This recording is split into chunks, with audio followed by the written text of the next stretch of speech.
40-15.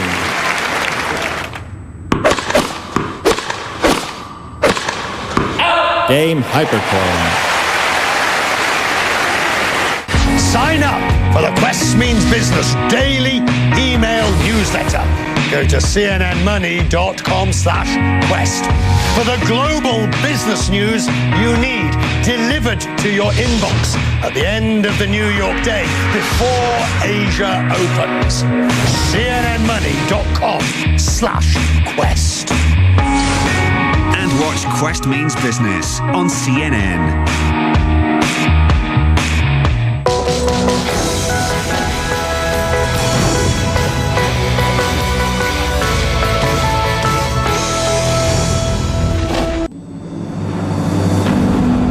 What is it to be human? Is it where we come from? Were we created by knowledge passed down? The work of those who came before?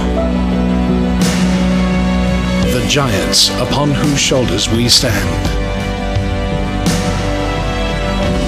Or are we shaped by where we're going? Visionaries that push us forward.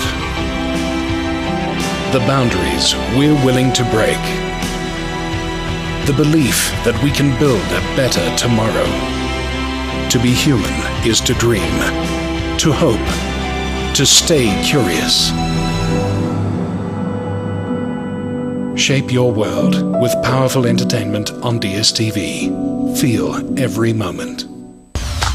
I'm Fred Pleitgen in Aleppo, and this is CNN.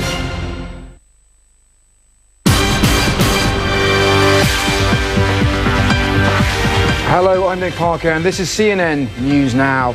A suicide bomber has killed at least 67 people at a crowded park in Lahore, Pakistan. And now an offshoot of the Pakistani Taliban has claimed responsibility.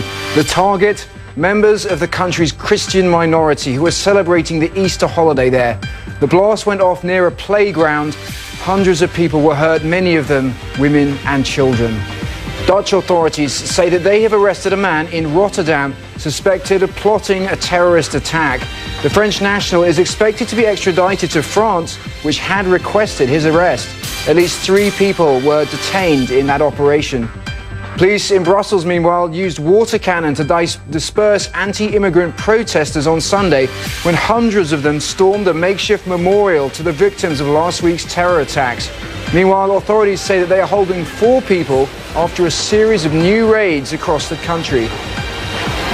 A big war victory for the Syrian government against ISIS. State TV says that the ancient and historic city of Palmyra is back in government control. Now troops are getting a close look at the empty streets and the ruined archaeological treasures that the ISIS left behind. That is your CNN News Now. Stay tuned. World Sport begins right now. This is CNN.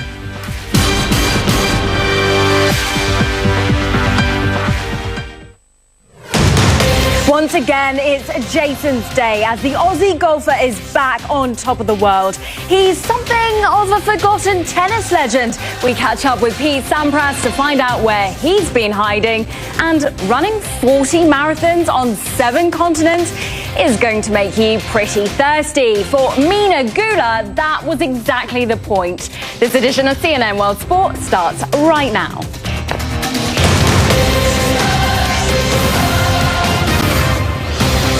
Hello and welcome to World Sport from CNN Centre. I'm Kate Riley. Great to have you with us on what's been a really busy weekend of sport. So let's start with the golf. And Jason Day is back on top of the world rankings. He's hitting a rich vein of form just in time for the Masters.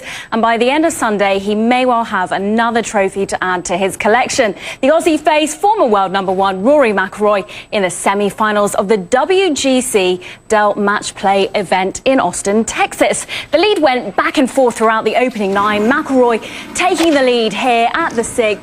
After this perfectly weighted approach to the green, he'd go on to birdie the hole. Jason Day squared things up once again at the 10th, courtesy of a beautiful approach shot, which set up a birdie. But then at the 18th, needing to sink a 10-footer for the win. Jason Day showed why he's the world number one. He moves on to the final, beating McIlroy by just one hole. And in the final, he'll face 2010 Open champion Louis Oosthuizen, who comfortably defeated Spaniard Rafa Cabrera Bello in his semi-final by 4 holes with 3 to play. And the final is actually already underway, and as things stand, Day leads by 1 through 6. We'll have highlights of the final in upcoming World Sports shows here for you on CNN.